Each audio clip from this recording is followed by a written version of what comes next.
Okay, so I will explain the positive and negative selection process which happen in the thymus during T cell maturation process. Okay, for positive selection, T cell must test its own T cell receptor with antigen presenting cells. Okay, using the MHC.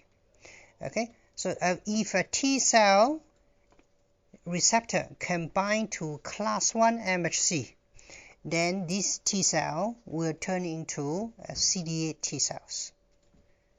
Okay, and if the T cell receptor can bind to class 2 MHC, then it will turn into a CD4 T cell.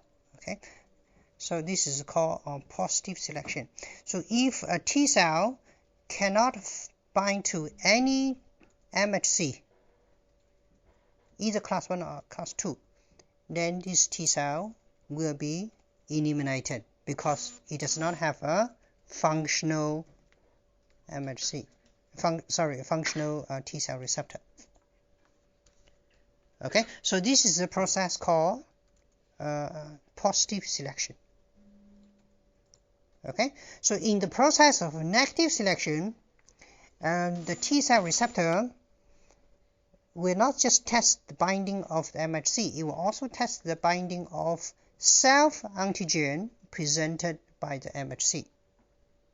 Okay, so if the T cell receptor bind to the MHC plus the self-antigen very tightly, this suggests that this T cell is self-reactive.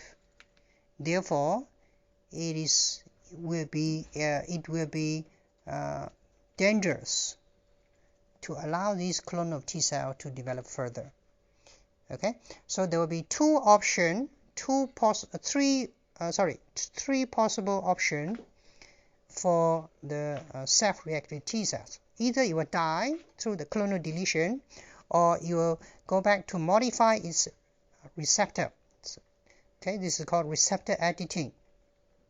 There is a third option that is called a Treg pathway.